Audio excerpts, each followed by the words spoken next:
अस्सलाम वालेकुम गाइस, कैसी हैं आप सब। उम्मीद करती हूँ आप सब खैरियत से होंगे। आज मैं आपके साथ शेयर कर रही हूँ पंजेरी की रेसिपी। आजकल तो सर्दियाँ चल रही हैं तो उसके लिए मैंने आपके साथ शेयर कर रही हूँ पंजेरी की रेसिपी, ताकि आप खाएं और गर्म रहें। तो चलें इसे बनाते हैं। इसे बनाने के लिए मैंने सूखे 4 नारियल लिया है, यानी कि एक खोपरा।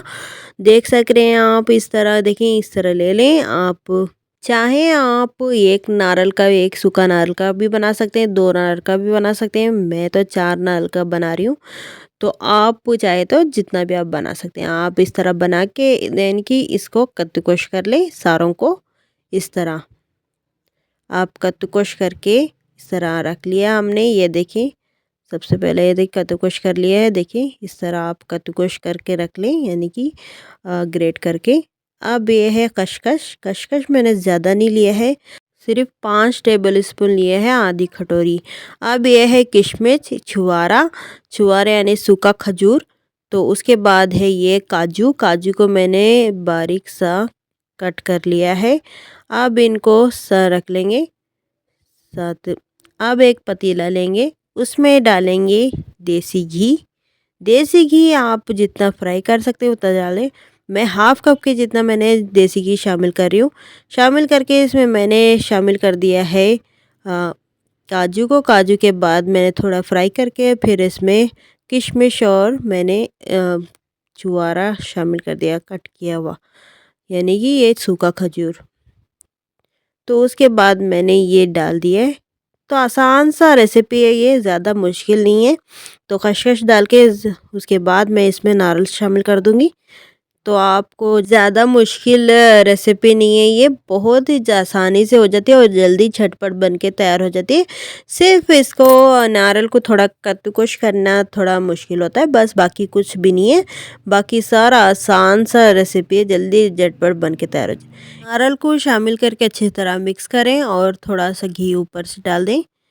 देखिए, उसके बाद अच्छे से मिक्स करते जाएं, ताकि अच्छे से मिक्स है। हल्की आंच में रखा हुआ है, तो इसको ज़्यादा तेज़ आंच में भी ना रखें, जल जाएंगे। तो जलने से अच्छा नहीं होगा, लेकिन अच्छे से इसको फ्राई करना है हमने, गोल्डन फ्राई करना है। तो इस तरह हल्की आंच में इसको फ्राई करना है। तो और हाथ भी यानी कि चम्मच से हिलाना भी है, ताकि नहीं हिलाओगे तो जल जाएगा।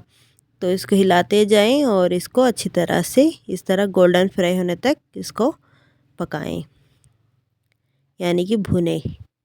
तो ये देखिए माशाल्लाह से हमारा पंजेरी का रंग आ गया है, गोल्डन फ्राई हो चुका है। इसको ठंडा कर लेंगे। चीनी साथ ही नहीं डालेंगे, ताकि थोड़ा सा ठंडा करना है, चूल्हे से उतार के थोड़ी देर एक 5-10 मिनट रख देंगे। उसके बाद ठंडा होने के बाद इसको मिक्स किया है।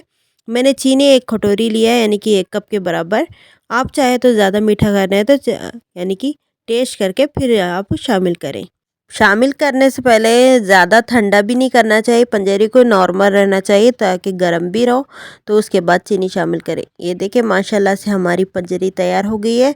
तो आप देख सकते हैं, आप सर्दियों में आराम से बना के रखें। आप चाहे तो इसमें गुड़ भी शामिल कर सकते हैं, लेकिन हमारे साउथ इंडियन में यानी कि गाँव में मेरे खोपरे वाली पंजेरी में तो चीनी शामिल करते हैं। आप चाहे तो गुड़ भी शामिल कर सकते हैं। आप इसको बना के 1 महीने या 2 महीने तक भी स्टोर करके खा सकते हैं। तो ये आप किसी भी, आप कांच का बोतल हो या प्लास्टिक का बोतल हो या स्टील का कोई डब्बा हो, तो उसमें रख के आप आराम से बना के यानी कि रोज़ाना खा सकते हैं।